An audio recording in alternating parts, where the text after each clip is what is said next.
Well, hello there. Welcome to Top 10 with Grace. Uh, Listen up, okay? Because today I've got 10 mind blowing facts that sound like they were made up by a drunk guy in a bar, but they're 100% real. And yes, I'm adding my own spicy, sassy twist because why not? And so will comedian Cherie Savarin. She will give it her own twist because she's my guest today. So buckle up, Buttercup. Get ready to question everything you thought you knew. Let's do this and welcome my friend Cherise. Hi, Cherise. Hi, How are you? I'm fine and dandy, sweet as candy. I love it. I love it. So Mhm. are you ready for this crazy countdown? I am ready. All right. Well, I'm gonna bring up the banners and I'm gonna explain what they are, and then you will add your own spicy twist. Okay. I will do my best. Yes, ma'am. Okay. Roger Wilco. I know. I am. She knows that I am like a general when it comes to production, right? Oh, no, I say that all the time. I don't think you're a general. I think you're Oh, a well, thank you. generalissimo. Generalissima. Yes. All right. So today, for those who just joined in, we're doing the 10 mind-boggling facts that you won't believe aren't made up. Okay. So first, we have for number 10, the porcelain throne. At least one of our American presidents liked to take meetings while on the toilet, and that person was Lyndon Johnson. The native Texan had a very folksy image, to put it nicely. To put it less nicely, he liked to swear quite a bit, and curse, and use extremely filthy language. Evidently, there was something related to that filthy language idea that had him enjoying the process of taking meetings while he was on the John, too. According to multiple contemporary accounts from his time in office during the roughest portions of the Vietnam War, Lyndon Johnson loved to call his advisors cabinet members and staffers from the bathroom while he had to use the facilities. This is crazy, you guys. There, while he was there, busy on the phone and furiously bouncing their ideas off of him, he'd drop, you know, and do his business. And then his advisors would have to yell over the sound of running water while he cleaned up and washed his hands, following his move to lighten the load. Whatever works, right? So, President B. London. Okay. So, Cherise, Yes, he held meetings while on the toilet. I yes. guess you could say he was taking care of business literally and figuratively. What is your take on that? Well, I think he's taking care of business literally. Figuratively, I'm not quite so sure because I think they had a hard time hearing him properly, especially when he flushed. Because I have a feeling he really dumped big. He was a big man and he was a big dumper. And not only Yes. that, he was sitting on a porcelain throne. I checked online. You can break it's breakable if subject to significant impact or sudden temperature changes. Are Yeah. you reading? Are you reading? You're like me. You're reading, aren't you? I was reading that part, yeah, because I just I got it know. online. Because you know what? We comedians, we're both comedians, you guys, and we write stuff, but we can't remember everything, right? When we That's write for a right. show. Absolutely. You might want to put your phone like a little bit up so your eyes are not down. We can see your beautiful blue eyes. Oh, There you that's go. so And sweet of you to say.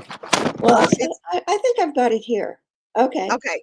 Okay. So imagine Charisse being his assistant, walking in with notes like, hey, here's the foreign policy update, sir. And he's like, hold on, I'm working on some domestic issues too. Ah, that is hilarious. That's hilarious. Oh my And God. Domestic issues. He sounds like a real romantic, doesn't he? Especially when he swore his head off. There's a romantic guy for you.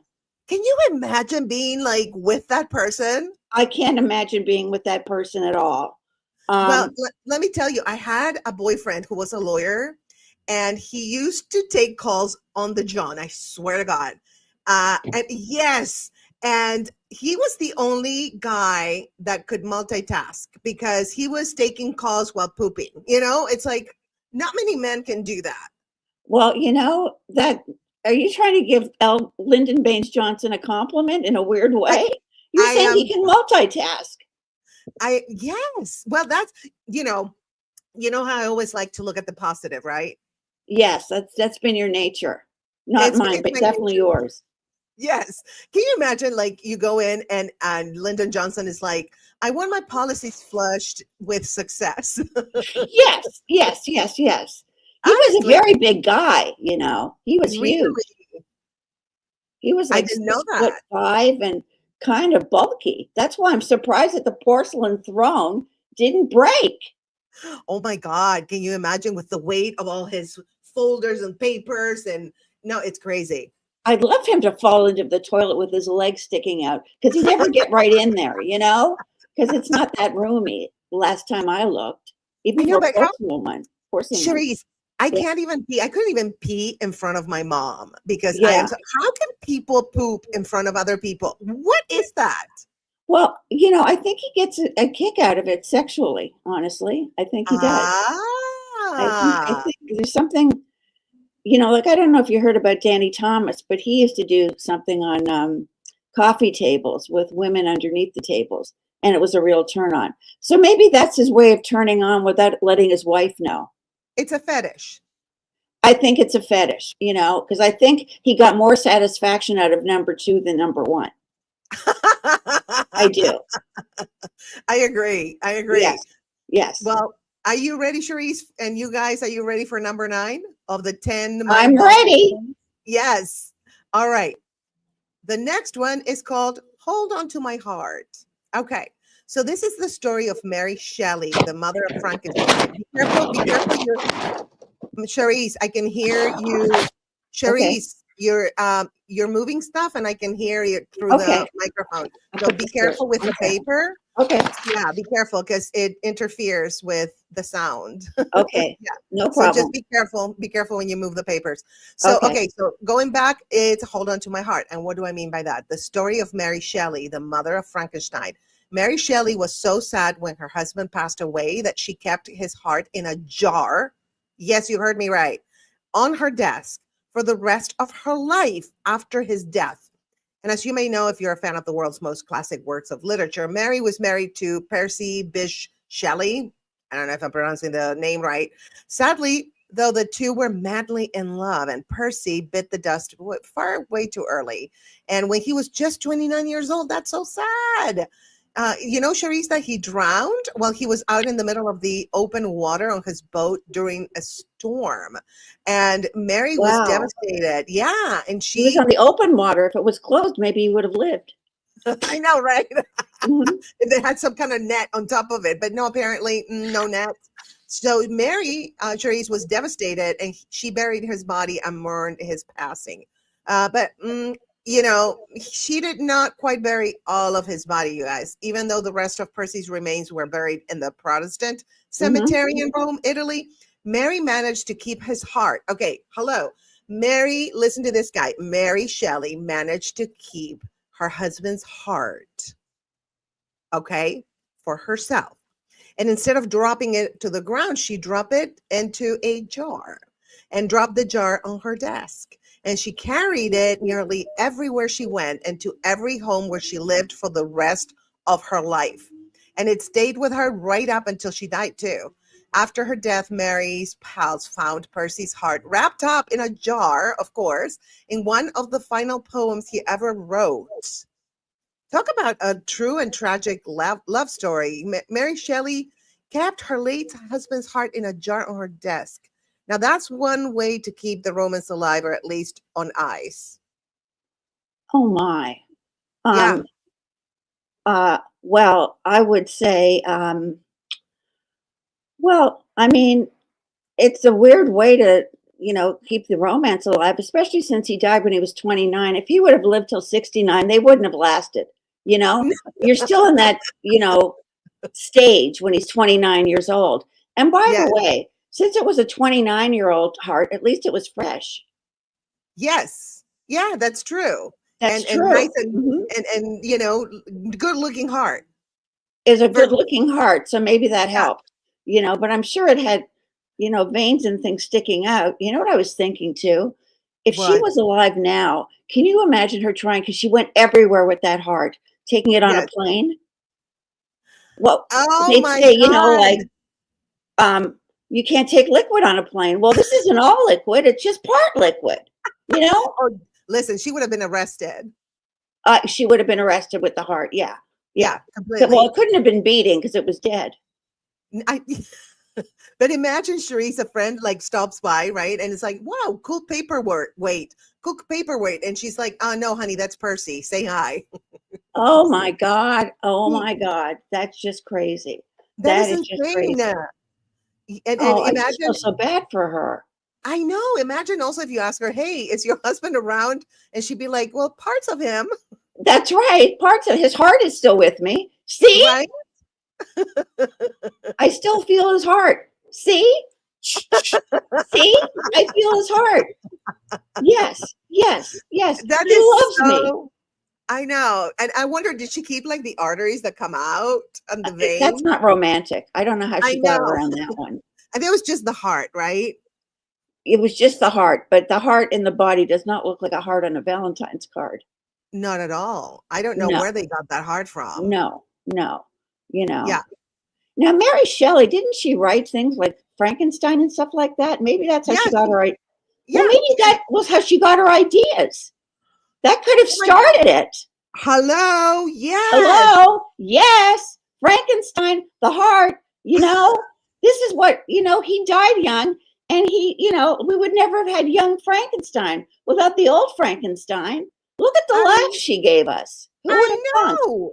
I know. So maybe, oh, you're right. She got the idea from that. And maybe it was her way of trying to bring her husband back to life. Oh, I'm sure, and probably in her head, the heart spoke to her. And it said, you know what, I'm here, but I'm not beating. So sorry. you Yeah. know, Yeah. Like, where's my daddy? I know. It's just, I just feel so bad for her because she was probably like around 29 also, So for the rest of her life, she kept writing stuff about, Frankenstein and stuff like that. Mary Shelley, that Mary Shelley's Frankenstein. Isn't that something? And that is crazy. Now that we tied the whole thing, you guys, Mary Shelley wrote Frankenstein and she kept her husband's heart in a Yes. jar. Yes. And she went everywhere with that heart. She went to the bathroom with that heart. She went on a plane. If there were a plane, she'd go on a plane with that heart if they'd let her. On a train, anything, with her heart everywhere. Like, What did she? Didn't she clean out the jar? Like if the heart was there, wouldn't it? Like I'm no. just wondering, because she kept it Yeah. for the rest of her life. I So I guess mean, if you put it in chloroform, it's okay then. It's going to okay. Oh stay yeah. fresh. But Okay. then imagine, Charisse, like if she would take her husband on a trip with the jar and the heart on the other seat, does she buckle it up? Oh, well, she had to make sure that it's closed like tightly, so the heart Yes. wouldn't pop out But because that would scare yes. people. But imagine if she had an accident and the heart would just fly out of the That's car. right. I don't think the seat belts on a plane are made for hearts. No, that was in a car. I was saying in a In a car, not in car, even in a the car, car. I Yeah. don't think they're made for hearts. I don't think so. Call me crazy. No, don't call me crazy for that reason. But yeah. No. Mhm. All I right. know. Are you ready to move on to number 8, Cherise? Yes, I am. Awesome. All right, you guys, we're going to move on to number 8. And I call this one President Einstein. Ooh, okay. Let me give you the tea, you guys. So Albert Einstein, the genius who turned down the Israeli presidency. We didn't know that. Did you know that, Cherise? No, I did not know that. I know. And at one point during his life, Albert Einstein was offered the position of becoming the president of Israel. It was in 1952, and the newly formed nation of Israel's first president, Chaim Weizmann, had just passed away. One of Israel's foremost diplomats in the United States, he was called Abba Eban. He decided that he had the best idea ever to make Einstein the president of Israel. That's a great idea because he's a genius. So I'm all for it. I'm down with that. But guess what? I think that he did not accept it. Let me see. He said, he wrote back to Eban. And he said that because of his inexperience in dealing with people, and especially in dealing with diplomats and politicians, I can relate to that. He wouldn't be a good fit for the job. So the world famous scientist turned it down. Oh, yeah. I know, but I think he would have been a great president, I think he declined it because probably politics is the only equation he couldn't solve. I think. Well, I think part of the problem was he discovered the theory of relativity. And he Yeah. probably, being a Jew, he probably knew he had relatives in Israel, so he didn't want to move there. He's had enough of his relatives. He doesn't want to see more relatives, right? Yes. And by the way, Charisse is Jewish, you guys, so she can say that. I'm Jewish. Yes, I Yeah. am. Lucky me. Okay. Yeah. Uh, So yeah. but can you imagine, Charisse, his campaign slogan? Vote for me because it's all relative. Oh, yeah. That's pretty funny. You know what I was Yes. thinking too? Because they also said that he should do it, he could do his normal research, like theory of relativity, all that stuff, in his spare time. And I'm thinking, what president has spare time unless they're Trump and they go out to play golf, you know? I I know. I don't know. I think because Elon is doing the whole thing, the work. Yeah. That's why he can go. That's my take on it. And I'm Yeah. sticking to it. And I think that Einstein probably took one look at politics and thought, this is more chaotic than quantum physics. I'm out. That's a really good point. I wonder Yeah, what politics was like. Oh, yeah, it was right after the Second World War. a And, mess.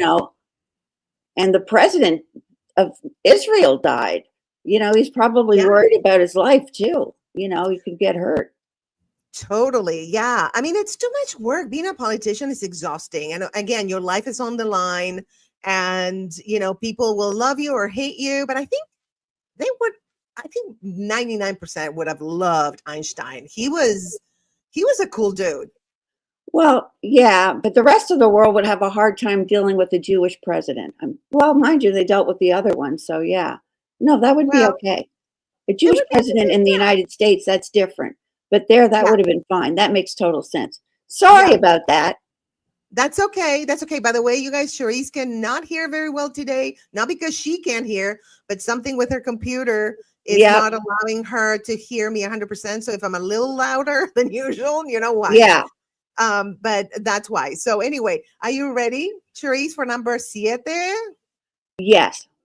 All right, you guys, are you guys ready for number 7? And by the way, go ahead, drop a comment if you have anything to say. Like, subscribe, comment, and share. And help me grow this channel into a community where we all help each other and we embark in our own journey, each one of us, to a joyful living. And that's what this channel is all about, right? That's why we have a lot of comedy and we talk about joy, we talk about relationships, we talk about recovery. It's all about making your life better. So go ahead and subscribe, you guys. You won't be sorry you did. All And we right. talk about hearts and jars too, just in case you missed that. Let's not forget that. Or someone who does his business on the toilet, but his real business. And so on. Exactly. But hey, it gave him joy. The heart gave her joy. The poop gave him joy. Yeah, well, the movement of the poop. Yeah. Well, The they call it a movement. bowel Yeah. movement, don't they? Yeah, that's true. Yeah. Yeah. All right. So the next one, number 7, we're doing the countdown today, you guys, of the top 10 mind-boggling facts that you won't believe aren't made up. So now we're going to go to number 7. Okay. And that is what I call evil like a cat. So this is a war on cats, which is kind of weird. It was that one time, Charisse, when the Pope banned cats and it caused the Black Plague. What? Okay, let me read this because this is crazy. In the 13th century, Pope Gregory IX and the Vatican declared a de facto war on cats. At the time, Pope Gregory and his disciples believed that cats carried the spirit of Satan. What? Within their dark and evil souls. Yeah, because the evil, so evil. In the modern era, that is the impetus for us to think that black cats bring bad luck, Cherise, to those unfortunate enough to come across one.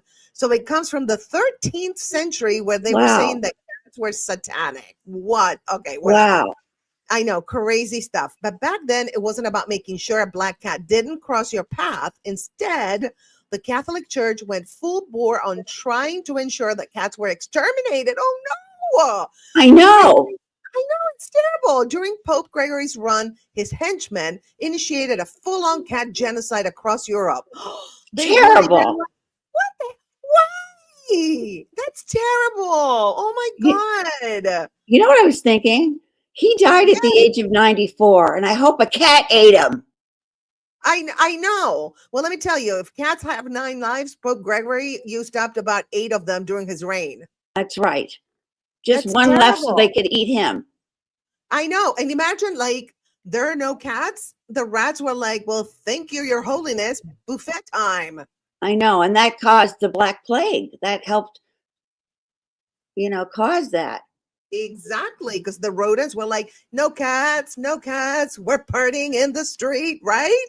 I tell you, and isn't it Catholic? It's just so Catholic to exterminate something, isn't it? It's Sounds like insane. I mean, Catholicism. what is it with humanity? Some humans that want to exterminate people, animals. What is wrong? I And and know. and it Especially turns a out, pope. A well, it pope? turns out, I know. A And also, pope. like, it turns out banning cats didn't stop the devil. It just gave rats a VIP pass to Europe. Really? Yeah, the devil got bigger, is what happened. Absolutely. And they were accused of being evil, but rats were like literally throwing plague parties and no one noticed. And that's not evil. They're always hungry, aren't they? I know they are. Yes. Gross. They're so Yeah. gross. Ooh, This I is just, saw. this is just, Mm, I mean, the Catholic Church is known for today. And that's almost as bad as exterminating the cats, it's with the little, terrible. with the boys and Vatican and all that. I know. Well, they apparently like to exterminate, a Well, they lot. didn't exterminate the boys, they just had sex with them. You know what I mean? Oh, yes, yes. Well, be careful what you say. Yes, That's I will. strict. Yeah, Mhm. don't abuse them. A pedophilia, pedophilia. That's right. Pedophilia.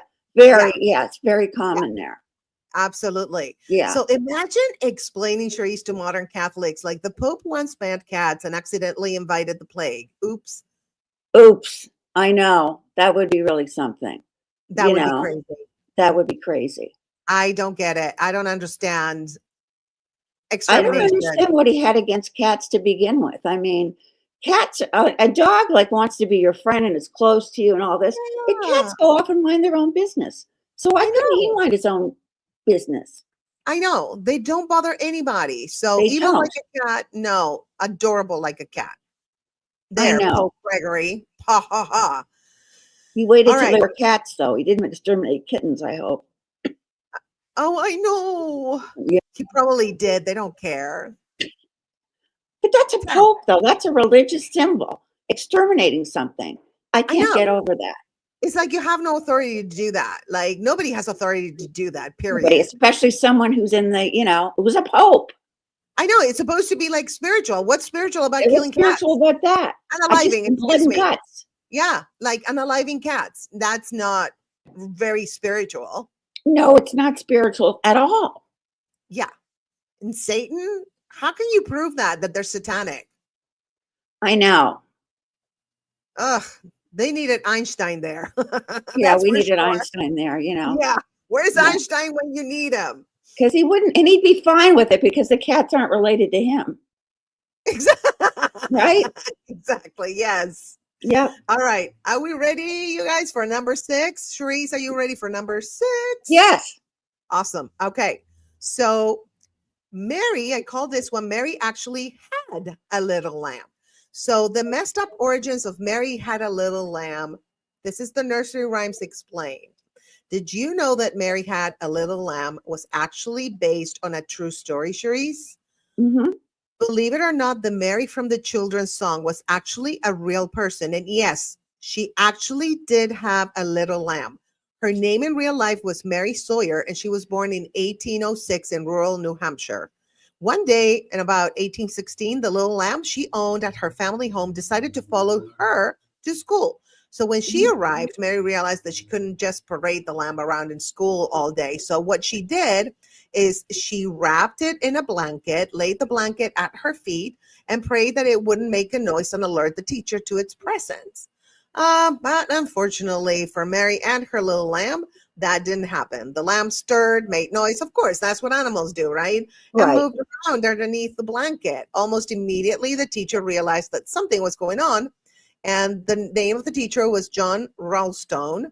And he had just arrived in town apparently and was dumbfounded that Mary would bring her low lamb to school. He thought the whole incident was so funny that he wrote a poem about it.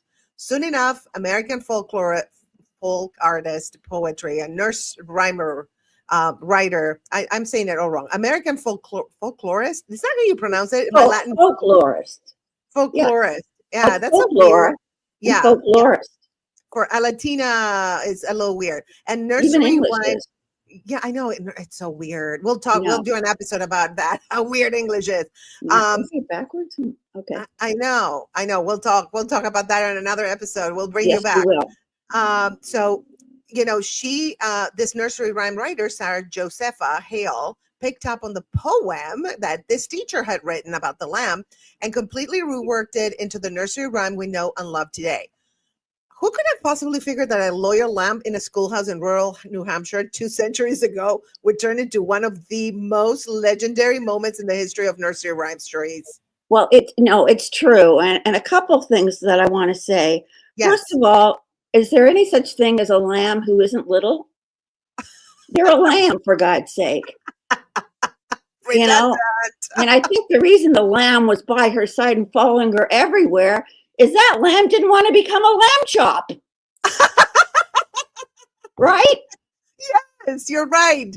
She's a smart little lamb. Yes, that should be the poem. Smart little lamb didn't want to become a lamb chop. Absolutely. So it hopped. But, I was thinking, Cherise, Mary's lamb was following her to school. And to me, anywhere. I know, but to me, it's less annoying than kids bringing their iPads today. Oh, I think so. Oh, yeah. Oh, right? I would love to have a little lamb as a pet. I know. And imagine like a lamb because it grows up. Yes. And imagine like the teacher trying to discipline the lamb, like, Mary, tell your lamb to stop chewing on my chalk. Right. And if it grows up, it's going to grow up like, kids grow up. They become unruly, awful teenagers. You don't want a teenager grown up lamb. Is that a sheep, I think? I don't know. Forget the lamb being loyal. Mary was just trying to keep it a secret because she didn't want to pay daycare fees. And I don't think the lamb was loyal. I think the lamb just didn't want to become a lamb chop. Absolutely. Yeah. That's true. Well, that would scare me. That's a reason to be loyal. A lot of people have reasons to be loyal. Some don't. Well, that's why dogs are. Dogs are loyal. Like if you didn't have a treat or food, do you think they'd be all over you? No. Yeah, that is true. I agree. Yes. All right.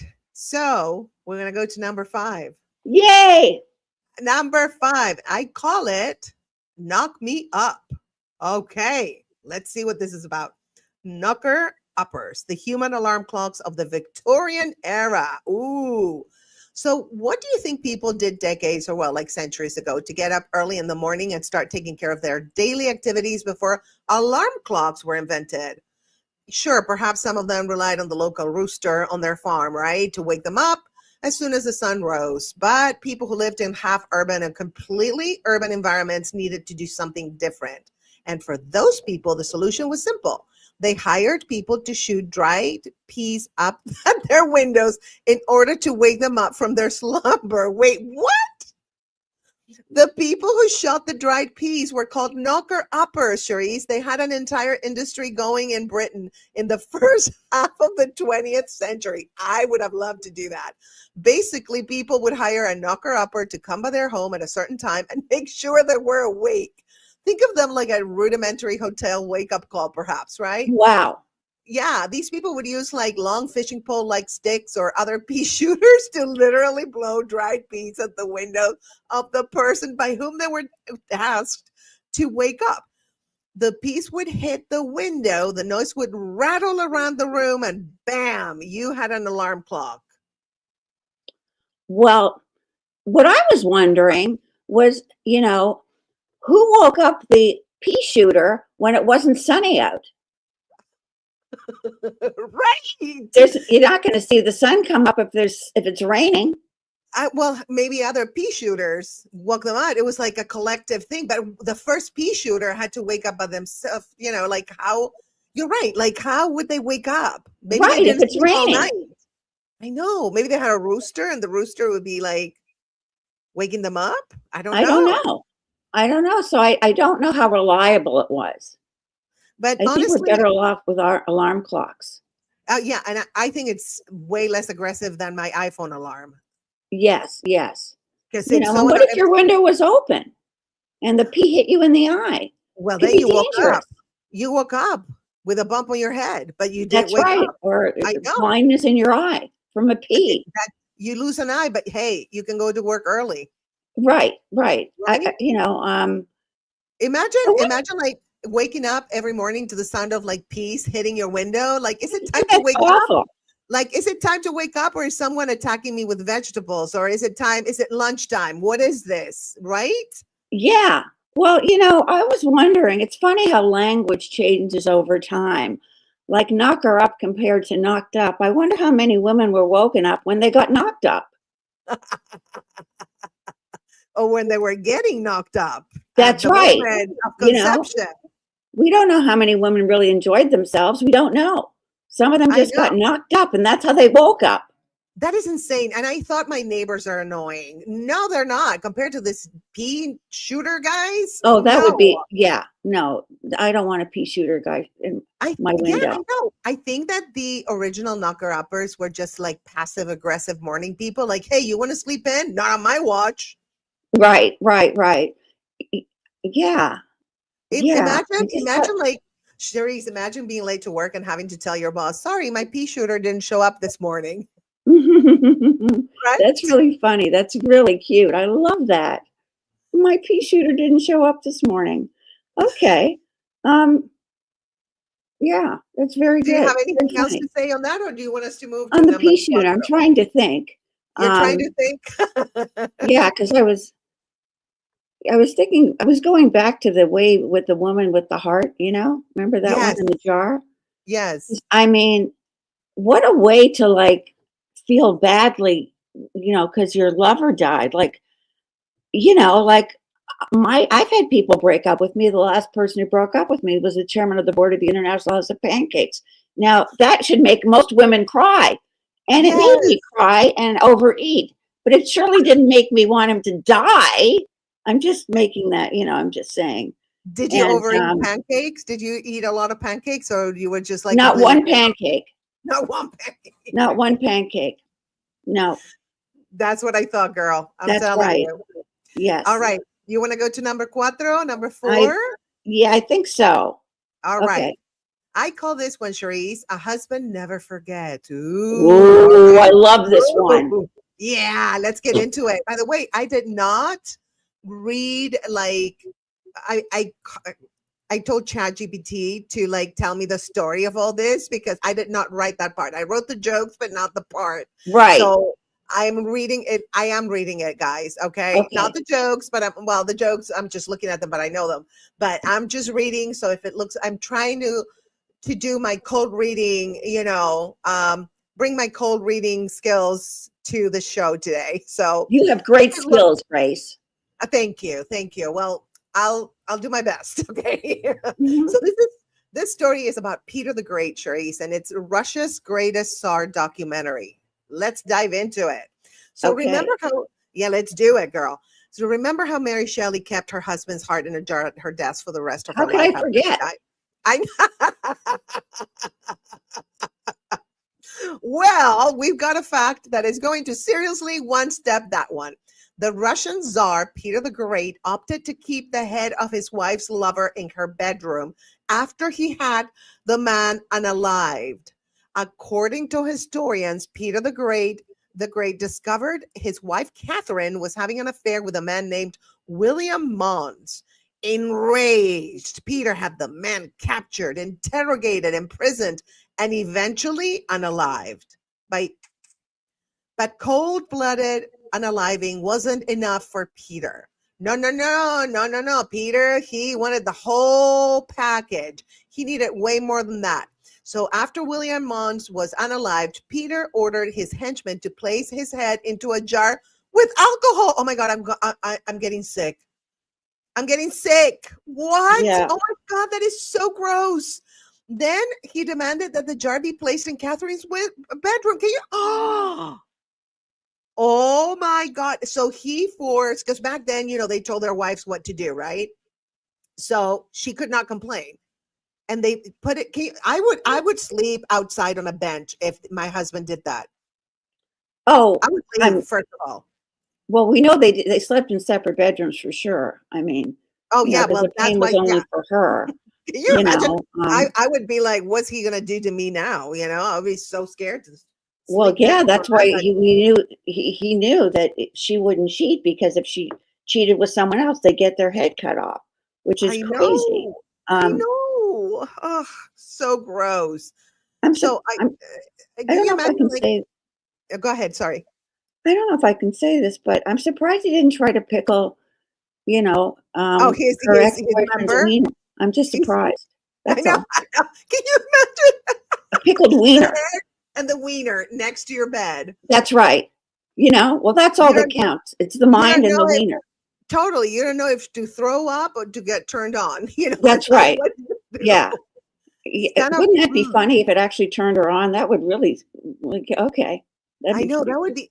Let me tell you, people back then, girl, they were so morbid. Not that today they're any better, because there are Yeah, people that in a do different way. horrific things in a different way. Yes, we have more technology. That's the only difference. But I think Peter the Great didn't just hold a grudge; he bottled it and put it on display. That's what he did. He was terrible. You Yes, know, and it's like what happened to silent treatment? He just went full museum exhibit. Like, see that head? That's Exhibit A, and don't cheat on me. it's just, like, I don't know if I can say this, but instead of giving head, he'd be losing his head. You know, I know. that's terrible. Well, I was thinking if looks could unalive, that jar would have done it twice. Hmm. Yeah, Very right. interesting. Yeah, because, when it happened and then when you look at it, right? Right? Mm, Oh, no, yeah, it's, yeah. it's Um, beyond words. Like, and this is so just savage. Like, it's, people say like they're like animals. I think animals have more empathy and compassion than some humans. oh, most definitely. Yeah. Empathy is lacking in our society, period, I think. I know. But there's Yeah. a lot of empathy though. I think there's a lot of people that are Yes, empathetic. there We just are. have absolutely, and I think, Cherise, we just have to like get together and find each other and resist the lack of empathy with empathy. That's true. That's very well put, Grace. That was Thank very you. graceful. Thank you. You're welcome. You know, Amazing. oh my God. Oh, well, the So one thing so that, the only thing that would be bad for him with yeah. putting the head in the thing was that the head would never age. So I she'd always see him know. as a young man. Didn't he think of that? Oh my God, you're right. I'd be like, oh my God, where's my Botox? I never Yes, done Botox, he but I'd doesn't be like, need it. I know. It's like you're looking so young. Well, that would that make her a cougar? When she got older, it would make her a cougar. Yes. Yeah, So now he's married to a cougar. That's I even worse than know. what he thought. I know. Yeah, Even more dangerous than before. serves him right. Because how can he compete with a younger man? He can't. He can't even, because he still had his wiener. Yes, exactly. Yeah, All right. Are you ready for the next one, Cherise? I'm ready. Amazing. Okay. I call this one That Swearing Parrot. Ooh, okay. By the way, you guys, if you want to comment and have anything to say, and if you want Charisse to be back, which I want her back to top 10 with Yay. Grace, let us know in the comments whether you're watching live or you watch the replay. Okay. So we'll have more fun stuff. And I think we're doing really well together. What do you think, Charisse? Oh, I adore you. I think it's fun. Same. I adore you. So, okay. Yeah. So let's do another one next month. We'll be back, you Yes. guys. And I've never watched your mouth so closely, you know, because I have to. Just weird. Yeah, Yeah. because Okay. okay, and for those who just tuned in, Cherise was having problems hearing me, even though I have a mic. Something we'll figure it out next time. Don't Yeah, worry, we will. I'm not we will. worried. But so that's why she's like close to the screen and watching my mouth. But I'm also fascinated by what Grace is saying. Let's not get the wrong idea. Oh, thank you, thank you. Well, it's You're both. welcome. You're welcome. Because these are fascinating stories. I mean, Oh my God, I they're just know. Well, I love the swearing parrot because I'm on the algorithm on TikTok where I get all this. They're not parrots, but they're another bird. I can't remember the name of the bird. And oh my God, there's one. His name is Preston. You guys, if you can put it on TikTok, Preston, the talking, I think put parrot, but I think it's a cockatoo or something. I don't know how they're called. Yeah. He is so sassy. He's always picking a fight. It's hysterical. He curses the owners out. It's like, dude, you're not paying rent. What the hell? I know. I know. I know. I know. Crazy. So these animals are so funny, but that swearing parrot. So this is what it's called on number 3, you guys. We're getting close to number 1. Oh, All right. yay. Yay. This is strange Heartland history when Andrew Jackson's parrot got kicked out of his funeral for swearing. Yes. I'm telling you, this is probably one of Preston's ancestors. I'm sure. Or at least we found out what went on behind closed doors at his house when he was alive. I His know, parrots just parrot whatever you say. girl. And they know what they're saying. Like Preston knows. It's like, shut up. Or like, F you. Yeah, you can feel the subtext. It's Girl, true. and there's like, you're a bad boy. And then she goes, you're a bad boy. No, you're a bad boy. Right. Mhm. Oh, They're that's funny. hysterical. Oh my God. You Uh-huh. need to watch it on TikTok. You're going to die. It's so I funny. will. Okay. Okay. So President Andrew Jackson had a pet parrot during his time in the White House. There was just one problem with that. His parrot had such a filthy mouth that it made Jackson look really bad, not just in life either, but in death too. That's right. After Jackson died, his beloved pet parrot actually had to be removed from his funeral because the bird couldn't stop swearing during the service. President Jackson died in 1845, and when he was buried, it came around with a lot of pomp and circumstance. That's kind of typical for a president, right? Yeah.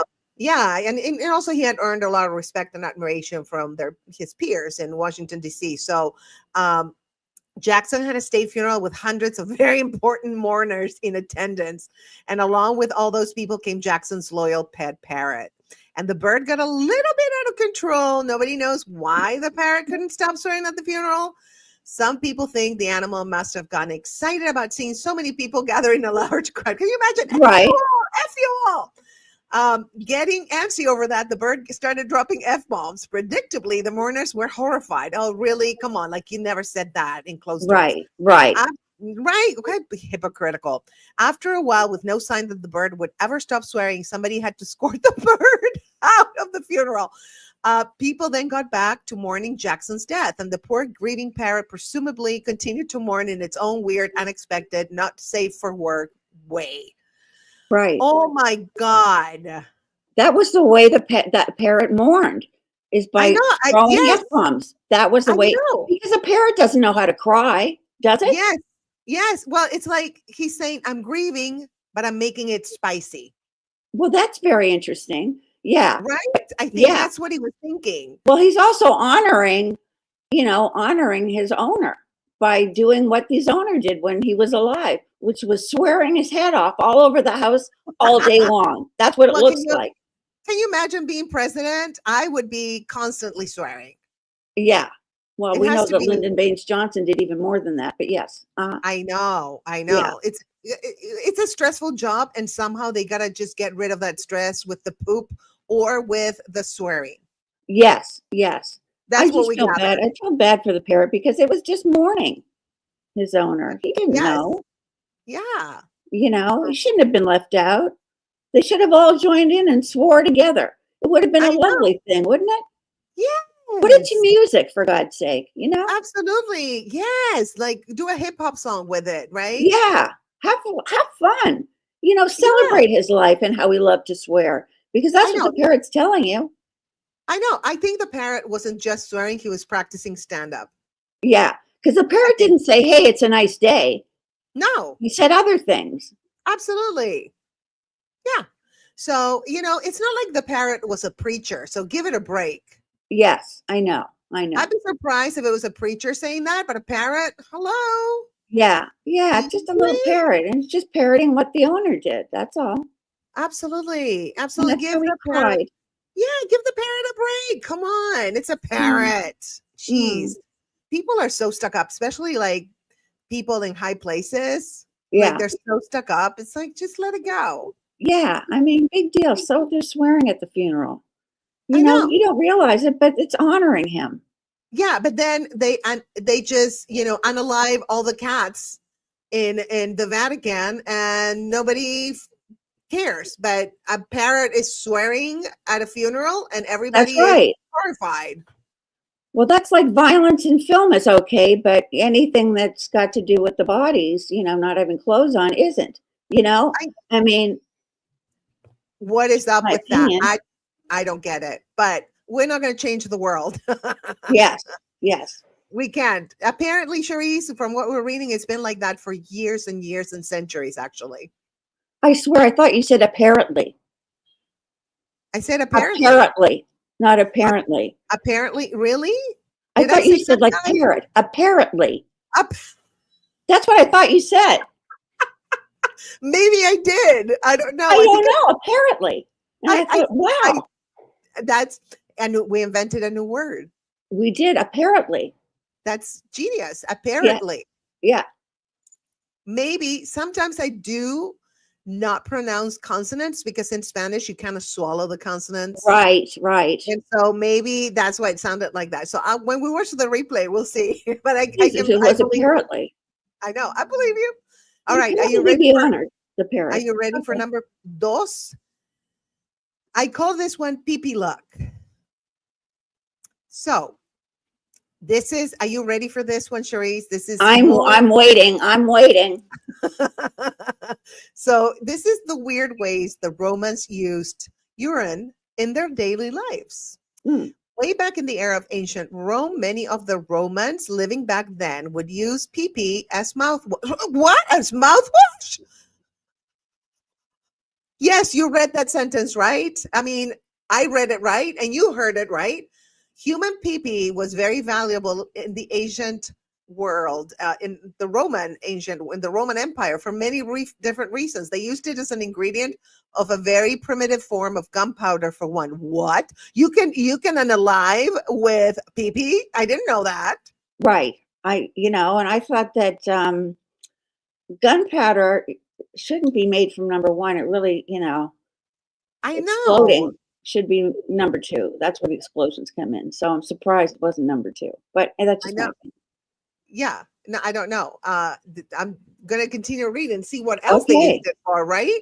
But without a doubt, the craziest and grossest thing they used urine for was to clean out their mouths. Gross. The Romans really loved urine and saw value in it. They collected it from their public urinals. Oh my God, I'm going to get sick. Oh my God. It wasn't like it was even your own. It was like other people.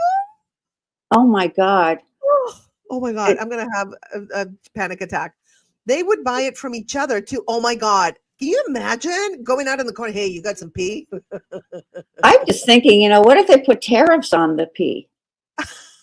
Because they had a business, you know what I mean? Put tariffs on the pee. And why There you not use go. dog pee? Who knows the difference? I Girl, mean, tariffs are in, so let's do it.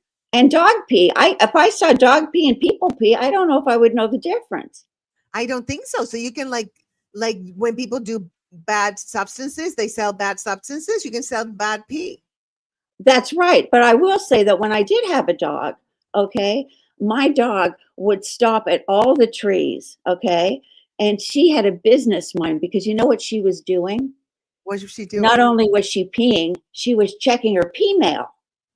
No. Oh my God. Smart doggy. Smart Yes, doggy.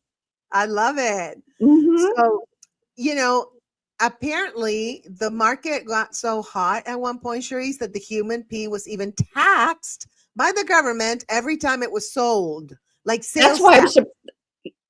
that's why, using tariffs would come next. Yeah, that's crazy. Tariffs on pee-pee. I know.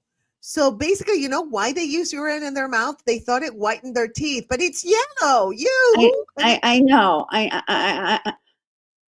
And they thought it cleaned their mouths. No, it I made know, them but like I have younger. mouthwash that's green and my teeth don't turn green, so I don't know. But Can you yeah, imagine having a one night stand and you kiss someone? It's like, What are they Oh, tasting? no, What did you have for? no, no. Oh, you, First of all, you, I you. can't imagine having a one-night stand. It's been so long. You know what I mean? Tell you the truth. Hmm. Well, it certainly didn't give them the minty fresh breath that we are No, looking for no, that today. they hadn't found mint yet. I know. It's I wonder like, if they put wow. tea, if that would help. But you know what? Apparently, ammonia is one of the main byproducts of urinary waste. So they weren't entirely wrong about its effectiveness in removing stains and keeping things clean. Okay. But Right. still it's gross. It's gross. The smell's still there. I know. And You what know that. happens if they eat asparagus? You know? Oh, I know. It makes you pee. Oh, I because don't, then you really, then, it's gross. But they'd have to, Charisse, your dental hygiene is bad when you're like, you know what would help? A little pee. yeah, that's really, yeah. Your dental hygienist has lost its rocker, Can is you off his imagine? rocker. Totally. Can you imagine like the romantic? Nothing would be more romantic than whispering, "Hey, your breath smells amazing." Is that Ura? Eureka? Yeah, that, Eureka? yeah, Whatever I you know, I know, I know. Yeah. Hmm. I know. It's just, I would not kiss anyone. I would be a nun in that era or Well, whatever they had, a I, priestess I, that was celibate. I wonder what it's like if you didn't use any mouthwash at all, no urine, and just let your natural thing. I wonder what's worse. I know. I mean, they just didn't fight wars. They fought halitosis with the power of pee. Yes. You know what? Hooray for them. Much less violent. Yeah. But you know what? I am so happy that I wasn't born in that era because I could not. And what about menopausal women? They pee like 5 times a day. They can make a fortune on tariffs and taxes. I am telling you. No, 5 times an hour. Like they're running all the time, so they're producing lots of it. Absolutely. So, That's a yeah, way there for a you woman go. to make money, even if her husband didn't leave her anything. Well, you know what, Charisse? Let's bring pee back. Yes. Let's bring it back. Okay. Well, we'll check our P mail then. I am actually, you know what? I might do a little commercial about pee, like a Roman commercial. That would be Okay. funny. Okay. Yep. Hmm. I could do that. Okay, are we ready for number one? Yes. Okay. Number one, I call it fork religious. And let's dive into it. So, this is the surprising history of the fork from taboo to table essential. So, did you know about a millennium ago, forks were seen as being offensive to God? Yeah, that's right. If you use a fork at the dinner table to eat your food, you were offending the Lord with your actions. Oh, and you were also behaving in an effeminate way by doing so. So, if you were a man, at least apparently women were allowed to use forks a little bit more than the guys. So, way back in the day, people used to eat with their fingers. Oh, Oh, yeah, I really? know. I mean, your fingers that touch oh, that's disgusting. Yeah. Gross. Um, That's, all their yeah. fingers? What? All their fingers? I don't know. If Let's you hear. have them Let's hear all some like more. this. Let's hear Well, some more. I think I would eat like this, right? Or maybe Right. if it's like an appetizer, a little finger food like this. Wow. But imagine like mashed potatoes. That would be Well, gross. like if it's one of those really old ones, after they ate, they'd go to the vomitorium. So they'd have room for No. more food. That's what they would do. There's such a thing as a vomitorium. I'm not making it up. And maybe that's how they, partly handled. Yeah, Gross. vomitorium. Check it out. Look it up in the dictionary. Oh, we got to do something about vomitorium next time. Yes. I know my ex-husband was thrilled that I knew what that meant.